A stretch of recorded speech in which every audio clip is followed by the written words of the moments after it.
ਅੱਜ ਦਾ ਜਿਹੜਾ ਤੁਹਾਨੂੰ ਇਤਿਹਾਸ ਦੱਸਣ ਲੱਗਿਆ ਨਾ, ਇਹ ਬਹੁਤ ਕਮਾਲ ਆ। ਇਸ ਕਿਲੇ ਨੂੰ ਜਿਹਨੂੰ ਤੁਸੀਂ ਦੇਖ ਰਹੇ ਆ ਨਾ, ਇਹਨੂੰ ਹਰਗੋਬਿੰਦ ਸਾਹਿਬ ਦੀ ਵੀ ਸ਼ੋਅ ਪ੍ਰਾਪਤ ਆ ਤੇ ਬਹੁਤ ਵੱਡੇ ਵੱਡੇ ਰਾਜਿਆਂ ਨੇ ਇਸ ਖੂਹ ਤੋਂ ਪਾਣੀ ਪੀਤਾ। ਤੇ ਹੋਰ ਵੀ ਗੱਲ ਤੁਹਾਨੂੰ ਦੱਸਾਂ ਰੌਚਕ ਕਿ ਆ ਜਿਹੜੇ ਥੰਮਲੇ ਤੁਹਾਨੂੰ ਦਿਸਦੇ ਆ ਨਾ, ਇਹ ਥੰਮਲਿਆਂ ਦੇ ਨਾਲ ਦੁਨੀਆ ਦੇ ਕਈ ਬਾਦਸ਼ਾਹ ਵੱਜੇ ਰਹੇ ਆ। ਆ ਜਾਓ ਤੁਹਾਨੂੰ ਬਹੁਤ ਰੌਚਕ ਇਤਿਹਾਸ ਤੋਂ ਜਾਣੂ ਕਰਾਉਂਦੇ ਆ। ਬਣੇ ਰਹੋ ਹਰਭੇਜ ਸਿੱਧੂ ਦੇ ਨਾਲ। ਸਤਿ ਸ਼੍ਰੀ ਅਕਾਲ ਜੀ। ਅੱਜ ਤੁਹਾਨੂੰ ਨਾ ਹਰਗੋਬਿੰਦ ਸਾਹਿਬ ਜੀ ਦੇ ਇਤਿਹਾਸ ਬਾਰੇ ਦੱਸਣਾ। ਮੈਂ ਇਸ ਵਕਤ ਗਵਾਲੀਅਰ ਦੇ ਕਿਲੇ ਦੇ ਵਿੱਚ ਹਾਂ। ਦੂਜਾ ਰਾਜਿਆਂ ਦਾ ਇਤਿਹਾਸ ਆਪਾਂ ਅਲੱਗ ਭਾਗ ਬਣਾਇਆ ਸੀ ਤੇ ਗੁਰੂ ਸਾਹਿਬ ਜੀ ਨਾਲ ਜੁੜਿਆ ਹੋਇਆ ਮੈਂ ਚਾਹਿਆ ਸੀ ਕਿ ਅਲੱਗ ਭਾਗ ਬਣਾਇਆ ਜਾਵੇ।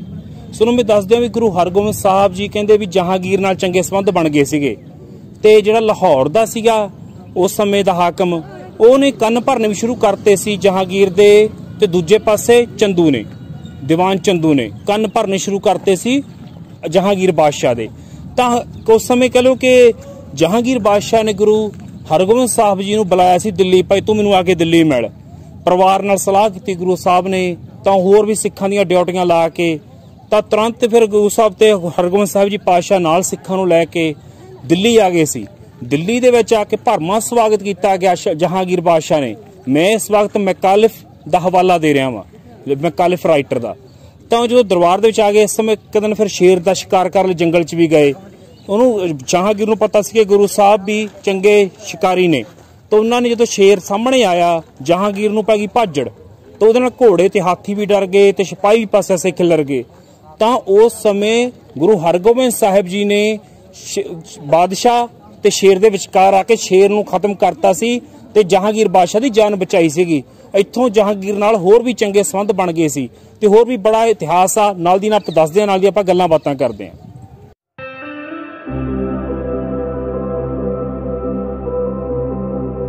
ਦਰਸ਼ਕੋ, ਇਸ ਤੋਂ ਬਾਅਦ ਨਾ ਜਹਾਂਗੀਰ ਬਾਦਸ਼ਾਹ ਤੇ ਗੁਰੂ ਹਰਗੋਬਿੰਦ ਸਾਹਿਬ ਜੀ ਆਗਰੇ ਵੱਲ ਨੂੰ ਚੱਲ ਪਏ। ਜਦੋਂ ਆਗਰੇ ਵੱਲ ਨੂੰ ਚੱਲ ਪਏ ਤੇ ਚੰਦੂ ਸ਼ਾਹ ਨੇ ਸੋਚਿਆ ਵੀ ਮਿੱਤਰੋ ਕੰਮ ਹੋ ਗਿਆ ਖਰਾਬ, ਹੁਣ ਮੇਰੀਆਂ ਵੀ ਪੋਲਾਂ ਖੁੱਲਣਗੀਆਂ। ਤਾਂ ਉਹਨੇ ਨਵੀਆਂ ਸਾਜ਼ਿਸ਼ਾਂ ਸ਼ੁਰੂ ਕਰਤੀਆਂ। ਕੁਦਰਤੀ ਜਹਾਂਗੀਰ ਜਾ ਕੇ ਆਗਰੇ ਬਿਮਾਰ ਹੋ ਗਿਆ ਤੇ ਉਹਨੇ ਨਾ ਜੋਤਸ਼ੀ ਸੱਦਿਆ ਵੀ ਮੈਂ ਕਦੋਂ ਤੱਕ ਠੀਕ ਹੋਊਂਗਾ ਤੇ ਕਦੋਂ ਤੱਕ ਆਪਦੇ ਤਖਤ ਤੇ ਬੈਠੂੰਗਾ ਰਾਜ। ਉਹ ਜੋਤਸ਼ੀ ਸੱਦਣ ਦਾ ਕਾਰਨ ਇਹ ਸੀ, ਤੁਹਾਡੇ ਮਨ 'ਚ ਸਵਾਲ ਹੋਊਗਾ, ਕਿਉਂਕਿ ਜੋਤਿਸ਼ ਨੂੰ ਥੋੜਾ ਜਿਹਾ ਮੰਨਦਾ ਸੀ, ਕਿਉਂਕਿ ਉਹਦੀ ਮਾਂ ਤੇ ਇੱਕ ਪਤਨੀ ਉਹ ਹਿੰਦੂ ਪਰਿਵਾਰਾਂ ਦੇ ਵਿੱਚੋਂ ਸੀ, ਇਸ ਕਰਕੇ ਜੋਤਿਸ਼ ਦਾ ਪ੍ਰਭਾਵ ਮੰਨਦਾ ਸੀ। ਬਾਕੀ ਗੱਲ ਤੁਹਾਨੂੰ ਮੈਂ ਹਟ ਕੇ ਦੱਸ ਦਿੰਦਾ ਵੀ ਜਿਹੜੇ ਵੀ ਅਮੀਰ ਬੰਦੇ ਬਾਹਲੇ ਹੁੰਦੇ ਆ ਨਾ, ਉਹ ਥੋੜੇ ਜਿਹੇ ਵਹਿਮੀ ਹੋ ਜਾਂਦੇ ਆ, ਇਸ ਕਰਕੇ ਜੋਤਿਸ਼ ਦਾ ਸਹਾਰਾ ਲੈ ਰਹੇ ਸੀ ਇਸ ਕਰਕੇ, ਠੀਕ ਆ। ਤੇ ਪਰ ਉਸ ਤੋਂ ਬਾਅਦ ਜਦੋਂ ਜੋਤਿਸ਼ ਦੇ ਨਾਲ ਮਿਲ ਗਿਆ ਚੰਦੂ ਕਹਿੰਦਾ ਵੀ ਤੂੰ ਮੇਰਾ ਹੱਲ ਕਰ ਕੋਈ, ਤੂੰ ਆ ਚੱਕ ਰਿਸ਼ਵਤ, ਤੂੰ ਐ ਕਹਿ ਵੀ ਜਾ ਕੇ ਵੀ ਜਹਾਂਗੀਰ ਬਾਦਸ਼ਾਹ ਨੂੰ ਵੀ ਜਿਹੜਾ ਆਪਣਾ ਗੁਰੂ ਹਰਗੋਬਿੰਦ ਸਾਹਿਬ ਜੀ ਆ, ਇਹ ਕੋਈ ਚੰਗਾ ਬੰਦਾ ਤਪ ਕਰੇ ਉੱਥੇ, ਵੀ ਹਰਗੋਬਿੰਦ ਸਾਹਿਬ ਨੂੰ ਫਸਾਇਆ ਜਾਵੇ, ਵੀ ਕੋਈ ਤਪ ਕਰੇ ਫਿਰ ਤੁਹਾਡੀ ਬਿਮਾਰੀ ਕੱਟੀ ਜਾਊ। ਫਿਰ ਉਵੇਂ ਹੀ ਅਗਲੇ ਦਿਨ ਜੋਤਸ਼ੀ ਨੇ ਜਾ ਕੇ ਜਹਾਂਗੀਰ ਨੂੰ ਦੱਸਿਆ ਵੀ ਤੁਹਾਡੇ ਤੇ ਸਾੜ ਸਤੀ ਚੱਲ ਰਹੀ ਆ, ਵੀ 2.5 ਸਾਲ ਹੋਰ ਲੱਗਣਗੇ, ਵੀ ਕੋਈ ਚੰਗਾ ਤਪੀ ਬੰਦਾ ਹੋਵੇ ਜਿਹੜਾ ਜਾ ਕੇ ਗਵਾਲੀਅਰ 'ਚ ਭਗਤੀ ਕਰੇ। ਮੰਤਰੀਆਂ ਨੇ ਵੀ ਸਲਾਹ ਦਿੱਤੀ, ਰਾਜਾ ਵੀ ਡਰ ਗਿਆ, ਭਾਈ ਇਹ ਤਾਂ ਗੱਲ ਵੱਡੀ ਆ। ਫਿਰ ਉਹਨਾਂ ਨੇ ਸਲਾਹ ਦਿੱਤੀ ਵੀ ਹਰਗੋਬਿੰਦ ਸਾਹਿਬ ਨੂੰ ਭੇਜ ਦਿਓ। ਚਲੋ ਗੁਰੂ ਸਾਹਿਬ ਵੀ ਤਿਆਰ ਹੋ ਗਏ ਤਾਂ ਇਸ ਕਿਲੇ ਦੇ ਵਿੱਚ ਉਸ ਸਮੇਂ ਇਸ ਤਰੀਕੇ ਦੇ ਨਾਲ ਗਵਾਲੀਅਰ ਦੇ ਕਿਲੇ 'ਚ ਆ ਗਏ ਸੀ। ਮੈਂ ਫਿਰ ਕਹਿ ਰਿਹਾ, ਇਹ ਸਾਰਾ ਦੱਸ ਰਿਹਾ ਵੀ ਮੈਕਾਲਿਫ ਦੇ ਅਨੁਸਾਰ ਆ, ਜੋ ਮੈਕਾਲਿਫ ਨੇ ਇਤਿਹਾਸ ਲਿਖਿਆ। ਇਸ ਤਰੀਕੇ ਨਾਲ ਨਾ ਗੁਰੂ ਸਾਹਿਬ ਗਵਾਲੀਅਰ ਦੇ ਕਿਲੇ 'ਚ ਆ ਗਏ ਸੀਗੇ, ਇੱਥੇ ਹੀ ਰਹੇ। ਇੱਥੇ ਦਾ ਫਿਰ ਜਿਹੜਾ ਗਵਰਨਰ ਸੀ ਹਰੀਦਾਸ, ਉਹ ਵੀ ਬੜਾ ਖੁਸ਼ ਹੋਇਆ। ਜਿਹੜੇ ਕੈਦ ਰਾਜੇ ਸੀ ਉਹ ਵੀ ਬੜੇ ਖੁਸ਼ ਹੋਏ। ਸ਼ਰਧਾਲੂ ਵੀ ਇੱਥੇ ਆਉਂਦੇ ਰਹੇ। ਤਾਂ ਗੁਰੂ ਸਾਹਿਬ ਜਦੋਂ ਇੱਥੇ ਆਏ ਤਾਂ ਗੁਰੂ ਸਾਹਿਬ ਭੋਜਨ ਨਹੀਂ ਸੀ ਛਕਦੇ। ਰਾਜੇ ਕਹਿੰਦੇ ਵੀ ਤੁਸੀਂ ਭੁੱਖੇ ਰਹਿੰਦੇ ਹੋ, ਅਸੀਂ ਰੱਜ ਕੇ ਖਾਂਦੇ ਆ, ਤਾਂ ਤੁਸੀਂ ਭੋਜਨ ਕਾਹਤੋਂ ਨਹੀਂ ਛਕਦੇ? ਗੁਰੂ ਸਾਹਿਬ ਕਹਿੰਦੇ ਵੀ ਜਿੰਨਾ ਚਿਰ ਕੋਈ ਬੰਦਾ ਕਿਰਤ ਕਰਕੇ ਨਾ ਲਿਆਵੇ, ਮੈਂ ਉਨਾ ਚਿਰ ਭੋਜਨ ਨਹੀਂ ਛਕਣਾ। ਗੁਰੂ ਸਾਹਿਬ ਆਪਦੇ ਹਿੱਸੇ ਦਾ ਵੀ ਰਾਜਿਆਂ ਨੂੰ ਜਾਂ ਹੋਰਾਂ ਨੂੰ ਲੋਕਾਂ ਨੂੰ ਦੇ ਦਿੰਦੇ ਸੀਗੇ। ਤਾਂ ਫਿਰ ਕੀ ਕੀਤਾ, ਜਿਹੜੇ ਨਾਲ ਦੇ ਸਿੱਖ ਆਏ ਸੀ 5, ਉਹ ਗਏ ਪਿੰਡ ਦੇ ਵਿੱਚ ਤਾਂਬਾ ਲੋਹਾ ਕੁੱਟਦੇ ਰਹੇ, ਠਠਿਆਰਦੇ ਚਲੇ ਗਏ, ਕਿਰਤ ਕਮਾਈ ਕਰਦੇ ਰਹੇ। ਤਾਂ ਫਿਰ ਇਸ ਤਰੀਕੇ ਨਾਲ ਰਾਸ਼ਨ ਲਿਆ, ਫਿਰ ਭੋਜਨ ਬਣਾਇਆ ਤੇ ਫਿਰ ਗੁਰੂ ਸਾਹਿਬ ਨੇ ਛਕਿਆ ਸੀਗਾ। ਮਤਲਬ ਗੁਰੂ ਨਾਨਕ ਸਾਹਿਬ ਦਾ ਜੋ ਕਿਰਤ ਦਾ ਸੰਦੇਸ਼ ਸੀ ਉਹ ਜਾਰੀ ਰੱਖਿਆ। ਇਹ ਅੱਜ ਵੀ ਸਾਨੂੰ ਸਿੱਖਿਆ ਦਿੰਦਾ। ਮਤਲਬ ਇਹੀ ਉਹ ਕਿਲਾ ਯਾਰ ਜਿੱਥੇ ਸਾਡੇ ਗੁਰੂ ਸਾਹਿਬ ਇਹਨਾਂ ਕਿਲਿਆਂ ਦੇ ਵਿੱਚ ਫਿਰਦੇ ਹੋਣਗੇ, ਹਨਾ, ਤੇ ਬਾਦਸ਼ਾਹ 52 ਰਾਜਿਆਂ ਨਾਲ ਇੱਥੇ ਗਿੜੇ ਕੱਢਦੇ ਸੀ, ਹਨਾ। ਰਾਜੇ ਤਾਂ ਕੈਦ ਸੀਗੇ ਪਰ ਗੁਰੂ ਸਾਹਿਬ ਉਸ ਤਰੀਕੇ ਨਾਲ ਕੈਦ 'ਚ ਨਹੀਂ ਸੀ, ਉਹ ਤਾਂ ਸਿਰਫ ਇੱਕ ਚਾਲ ਨੂੰ ਸਮਝਦੇ ਹੋਏ ਆਏ ਸੀ। ਜਦੋਂ ਗੁਰੂ ਸਾਹਿਬ ਇੱਥੇ ਆਏ ਤਾਂ ਉਦੋਂ ਜਿਹੜੇ ਨਾਲ ਦੇ ਬੰਦੇ ਸੀ ਨਾ ਸਿੱਖ, ਉਹ ਕਹਿੰਦੇ ਵੀ ਤੁਸੀਂ ਚੰਦੂ ਨੂੰ ਖੁੱਲਾ ਕਿਵੇਂ ਛੱਡਤਾ? ਤਾਂ ਗੁਰੂ ਸਾਹਿਬ ਕਹਿੰਦੇ ਕੋਈ ਨਹੀਂ, ਸਮਾਂ ਆਉਣ ਦੇ, ਆਪਾਂ ਉਹਨੂੰ ਵੀ ਦੱਸਾਂਗੇ, ਕੋਈ ਗੱਲ ਨਹੀਂ, ਸਾਰੀ ਗੱਲ ਸਮਾਂ ਆਉਣ ਦਿਓ, ਉਹਦਾ ਵੀ ਮੌਕੇ ਤੇ ਜਵਾਬ ਦੇਵਾਂਗੇ। ਇਸੇ ਤਰੀਕੇ ਨਾਲ ਸਮਾਂ ਲੰਘਦਾ ਗਿਆ। ਪਤਾ ਨਹੀਂ ਕਿੰਨਾ ਵਿਦਵਾਨਾਂ 'ਚ ਮਤਭੇਦ ਆ ਵੀ ਕਿੰਨਾ ਸਮਾਂ ਇੱਥੇ ਰਹੇ, ਇਹ ਹਜੇ ਕਨਫਰਮ ਨਹੀਂ ਕਿਸੇ ਨੂੰ ਵੀ, ਪਰ ਇੱਥੇ ਕੈਦ ਜ਼ਰੂਰ ਰਹੇ ਸੀਗੇ। ਇੱਥੇ ਰਹਿ ਕੇ ਹੀ ਉਹਨਾਂ ਨੇ 52 ਰਾਜਿਆਂ ਨੂੰ ਰਿਹਾ ਕਰਵਾਇਆ ਸੀਗਾ। ਤੇ ਇਸ ਨੂੰ ਮੈਂ ਕਿਹਦੇ ਨਾਲ ਜੁੜੀ ਹੋਰ ਗੱਲ ਦੱਸ ਦਿਆਂ ਵੀ ਗੁਰੂ ਹਰਗੋਬਿੰਦ ਸਾਹਿਬ ਜੀ ਜਦੋਂ ਇੱਥੇ ਸੀ ਤਾਂ ਉਹਨਾਂ ਨੇ ਇੱਥੇ ਲੋਕਾਂ ਨੂੰ ਵੀ ਰੱਬ ਦਾ ਨਾਮ ਜਪਣ, ਚੰਗੇ ਕੰਮ ਕਰਨ, ਤੇ ਹਰੀਦਾਸ ਨੂੰ ਵੀ ਚੰਗੀ ਮੱਤ ਦਿੱਤੀ ਸੀ। ਜਿਹੜਾ ਵਜ਼ੀਰ ਖਾਨ ਸੀਗਾ ਇੱਕ ਲਾਹੌਰ ਦਾ, ਉਹ ਵੀ ਗੁਰੂ ਸਾਹਿਬ ਦਾ ਸ਼ਰਧਾਲੂ ਸੀਗਾ, ਉਹਦੀ ਜਹਾਂਗੀਰ ਦੇ ਦਰਬਾਰ ਵਿੱਚ ਚੰਗੀ ਪਹੁੰਚ ਸੀ। ਉਹਨੇ ਵੀ ਗੁਰੂ ਸਾਹਿਬ ਦੇ ਬਾਰੇ ਚੰਗੀਆਂ ਗੱਲਾਂ ਹੀ ਬਾਦਸ਼ਾਹ ਨੂੰ ਦੱਸੀਆਂ ਸੀ ਵੀ ਗੁਰੂ ਸਾਹਿਬ ਚੰਗੇ ਇਨਸਾਨ ਨੇ। ਇੱਕ ਵਾਰ ਜਹਾਂਗੀਰ ਨੇ ਸਵਾਲ ਕਰਤਾ ਵੀ ਲੋਕ ਸਾਨੂੰ ਪਾਤਸ਼ਾਹ ਕਾਹਤੋਂ ਕਹਿੰਦੇ ਆ।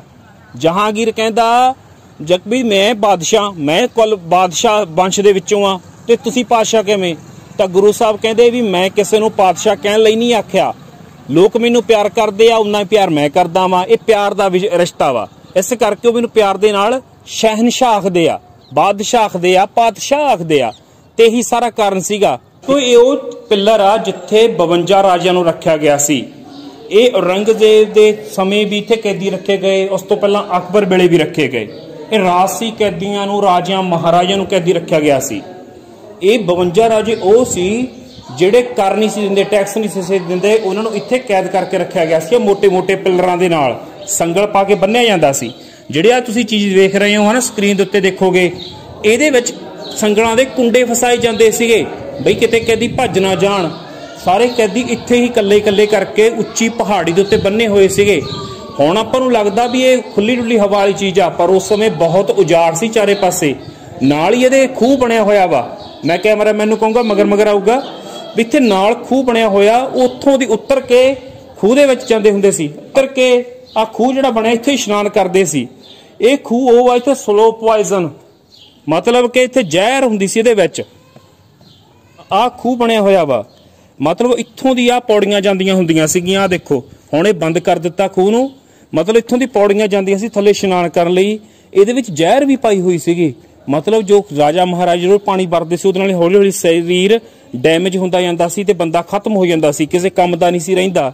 ਤੇ ਆਖਰ ਦੇ ਉੱਤੇ 52 ਰਾਜਿਆਂ ਨੂੰ ਗੁਰੂ ਹਰਗੋਬਿੰਦ ਸਾਹਿਬ ਜੀ ਨੇ ਛਡਾਇਆ ਸੀਗਾ। ਇਹਦੀ ਵੀ ਇੱਕ ਲੰਮੀ ਚੌੜੀ ਕਹਾਣੀ ਆ। ਤੁਹਾਨੂੰ ਮੈਂ ਦੱਸਦੀ ਹਾਂ ਵੀ ਇਹਦਾ ਇਤਿਹਾਸ ਇਹ ਸੀ ਕਿ ਜਦੋਂ 52 ਰਾਜੇ ਇੱਥੇ ਸੀ ਤਾਂ ਗੁਰੂ ਸਾਹਿਬ ਵੀ ਇੱਥੇ ਆਏ। ਜਹਾਂਗੀਰ ਦੇ ਨਾਲ ਦੋਸਤਾਨਾ ਸੰਬੰਧ ਸੀ। ਮੈਂ ਇੱਥੇ ਮੁਖਾਲਫ ਇਤਿਹਾਸਕਾਰ ਹੋਇਆ ਅੰਗਰੇਜ਼, ਉਹਦਾ ਇਤਿਹਾਸ ਦੱਸ ਰਿਹਾ ਵੀ ਉਹ ਕਹਿੰਦਾ ਵੀ ਗੁਰੂ ਸਾਹਿਬ ਜਦੋਂ ਇੱਥੇ ਆਏ 52 ਰਾਜੇ ਬੜੇ ਖੁਸ਼ ਹੋਏ। ਉਹ ਕਹਿੰਦੇ ਵੀ ਸਾਨੂੰ ਇੱਕ ਚਲੋ ਆਸਬੰਦਗੀ ਵੀ ਹੋ ਸਕਦਾ ਅਸੀਂ ਆਪਦੀਆਂ ਰਿਆਸਤਾਂ 'ਚ ਵਾਪਸ ਜਾ ਸਕੀਏ। ਤਾਂ ਉਸ ਸਮੇਂ ਜਦੋਂ ਹਰਗੋਬਿੰਦ ਸਾਹਿਬ ਨੂੰ ਰਿਹਾਈ ਦਾ ਵੇਲਾ ਆਇਆ ਨਾ, ਤਾਂ 52 ਰਾਜੇ ਕਹਿੰਦੇ ਵੀ ਤੁਸੀਂ ਤਾਂ ਚੱਲੇ, ਹੁਣ ਅਸੀਂ ਕੀ ਕਰੀਏ? ਤਾਂ ਹਰਗੋਬਿੰਦ ਸਾਹਿਬ ਨੇ ਕਿਹਾ ਵੀ ਜੇ ਮੈਂ ਜਾਊਂਗਾ ਤਾਂ ਤੁਸੀਂ ਵੀ ਜਾਓਗੇ। ਤੇ ਇਸ ਕਰਕੇ ਹਰਗੋਬਿੰਦ ਸਾਹਿਬ ਨੇ ਕਿਹਾ ਕਿ ਰਾਜੇ ਨੂੰ ਕਿਹਾ, ਗਾਂ ਵਜ਼ੀਰਾਂ ਨੂੰ ਕਿਹਾ, ਤੇ ਉਹਨਾਂ ਨੇ 52 ਰਾਜਿਆਂ ਨੂੰ ਵੀ ਰਿਹਾਈ ਦਾ ਹੁਕਮ ਦੇ ਦਿੱਤਾ ਸੀਗਾ। ਤੇ ਜਦੋਂ ਗੁਰੂ ਸਾਹਿਬ ਤੁਰਨ ਲੱਗੇ, ਉਹ ਕਹਿੰਦੇ ਫਿਰ ਸਾਨੂੰ ਦੁਨਿਆਵੀ ਤੌਰ ਤੇ ਤਾਂ ਹੈਗੇ ਅਸੀਂ, ਸਾਨੂੰ ਆਤਮਿਕ ਤੌਰ ਤੇ ਵੀ ਮੁਕਤ ਕਰੋ। ਉਹਨਾਂ ਨੇ ਸਰੀਰ ਨੂੰ 52 ਰਾਜਿਆਂ ਨੇ ਤਲਾਵਾਂ ਫੜ ਲਈਆਂ ਸੀ, ਕਹਿੰਦੇ ਸਾਨੂੰ ਮੁਕਤ ਕਰੋ। ਤਾਂ ਉਸ ਸਮੇਂ ਇਸੇ ਕਰਕੇ 52 ਕਲੀਆਂ ਵਾਲਾ ਚੋਲਾ ਕਿਹਾ ਜਾਂਦਾ ਵੀ ਉਹਨਾਂ ਨੂੰ ਮੁਕਤ ਕੀਤਾ ਸੀਗਾ। ਬੰਦੀ ਛੋੜ ਦੇ ਨਾਂ ਨਾਲ ਗੁਰੂ ਸਾਹਿਬ ਮਸ਼ਹੂਰ ਹੋਏ ਸੀ। ਇਹ ਉਹੀ ਖੂਹ ਆ ਤੇ ਉਹੀ ਆ ਜਿੱਥੇ ਸਾਡੇ ਗੁਰੂ ਸਾਹਿਬਾਨ ਰਹੇ ਸੀ।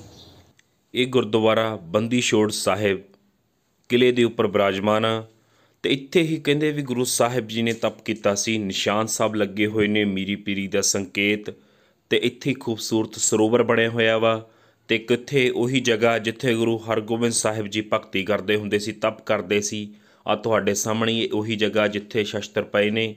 ਤੇ ਇਸ ਤੋਂ ਬਿਨਾਂ ਬੜਾ ਖੂਬਸੂਰਤ ਮਾਹੌਲ ਆ ਇੱਥੇ। ਗੁਰਦੁਆਰਾ ਬਹੁਤ ਖੂਬਸੂਰਤ ਆ, ਤੁਸੀਂ ਵੀ ਲਾਜ਼ਮੀ ਵੇਖਿਓ, ਕਿਉਂਕਿ ਇਹ ਉਹ ਆ ਕਿ ਜਿੱਥੇ ਗੁਰੂ ਸਾਹਿਬ ਨੇ ਆਪਣੇ ਕਹ ਲਓ ਕਿ ਹੋਰਨਾਂ ਧਰਮਾਂ ਦੇ ਵਿੱਚ ਵੀ ਏਕਤਾ ਸਥਾਪਿਤ ਕਰਨ ਲਈ, ਉਹਨਾਂ ਦੀ ਵੀ ਭਲਾਈ ਦੇ ਲਈ ਉਹਨਾਂ ਨੂੰ ਵੀ ਰਿਹਾ ਕਰਵਾਇਆ। ਮਤਲਬ ਸਾਂਝੀ ਵਾਲਤਾ ਦਾ ਸੰਕੇਤ ਦਿੱਤਾ ਸੀਗਾ। ਇਹ ਉਹੀ ਧਰਤੀ ਆ। ਤਾਂ ਆਖਰ ਤੇ ਜਦੋਂ ਰਿਹਾਈ ਦਾ ਸਮਾਂ ਆਇਆ ਤਾਂ ਹਰੀਦਾਸ ਬਹੁਤ ਉਦਾਸ ਸੀ। ਉਹਨੂੰ ਕਿਹਾ ਵੀ ਤੂੰ ਫਿਕਰ ਕਰਨ ਦੀ ਲੋੜ ਨਹੀਂ, ਤੂੰ ਵੀ ਰੱਬ ਦਾ ਨਾਮ ਜਪ ਤੇ ਮੇਲਾਪ ਹੁੰਦੇ ਰਹਿਣਗੇ ਤੈਨੂੰ। ਇਸ ਤਰੀਕੇ ਨਾਲ ਹਰੀਦਾਸ ਨੇ ਰੱਬ ਦਾ ਨਾਮ ਜਪਿਆ ਹੈ ਨਾ, ਤੇ 52 ਰਾਜਿਆਂ ਨੂੰ ਵੀ ਰਿਹਾ ਕਰਾਇਆ ਗੁਰੂ ਸਾਹਿਬ ਨੇ। ਇਹ 52 ਰਾਜੇ ਉਹ ਸੀ ਜਿਨ੍ਹਾਂ ਨੇ ਗੁਰੂ ਗੋਬਿੰਦ ਸਿੰਘ ਜੀ ਦੇ ਖਿਲਾਫ ਟੱਕਰ ਲਈ ਸੀ। ਮਤਲਬ ਵੀ ਜਿਨ੍ਹਾਂ ਦੇ ਦਾਦਿਆਂ ਪੜਦਾਦਿਆਂ ਨੂੰ ਗੁਰੂ ਹਰਗੋਬਿੰਦ ਸਾਹਿਬ ਨੇ ਛਡਾਇਆ, ਉਹਨਾਂ ਦੇ ਪੁੱਤ ਪੋਤਿਆਂ ਨੇ ਗੁਰੂ ਸਾਹਿਬ ਦੇ ਖਿਲਾਫ ਚਾਲਾਂ ਚੱਲੀਆਂ। ਇਹ ਵੀ ਇੱਕ ਆਪਦੇ ਇਤਿਹਾਸ ਦੇ ਵਿੱਚ ਕਾਲਾ ਪੰਨਾ। ਪਰ ਫਿਰ ਵੀ ਬਹੁਤ ਚੰਗੇ ਲੋਕ ਵੀ ਹੋਏ ਨੇ। ਸਭ ਧਰਮਾਂ 'ਚ ਚੰਗੇ ਹੁੰਦੇ ਨੇ, ਮਾੜੇ ਹੁੰਦੇ ਨੇ, ਇਹ ਇੱਕ ਅਲੱਗ ਵਿਸ਼ਾ। ਪਰ ਇਹ ਸੀ ਗਵਾਲੀਅਰ ਦਾ ਕਿਲਾ ਮੱਧ ਪ੍ਰਦੇਸ਼ ਦੇ ਵਿੱਚ। ਅਗਰ ਤੁਸੀਂ ਵੀ ਕਿਤੇ ਘੁੰਮਣ ਦੇ ਇੱਛੁਕ ਹੋ ਤਾਂ ਇਸ ਗਵਾਲੀਅਰ ਸ਼ਹਿਰ 'ਚ ਆਓ, ਬਹੁਤ ਕੁਝ ਦੇਖਣ ਨੂੰ ਮਿਲੂਗਾ ਇੱਥੇ ਤੁਹਾਨੂੰ। ਤੇ ਬਾਕੀ ਸਾਡੇ ਗੁਰੂ ਸਾਹਿਬ ਦੀ ਪਾਕ ਪਵਿੱਤਰ ਧਰਤੀ ਹੈ, ਉਹ ਇੱਥੇ ਆਏ ਹੋਏ ਨੇ। ਸੋ ਅਗਲੀ ਵਾਰੀ ਫਿਰ ਕੋਈ ਨਵਾਂ ਵਿਸ਼ਾ ਲੈ ਕੇ ਹਾਜ਼ਰ ਹੋਵਾਂਗੇ। ਸਤਿ ਸ੍ਰੀ ਅਕਾਲ।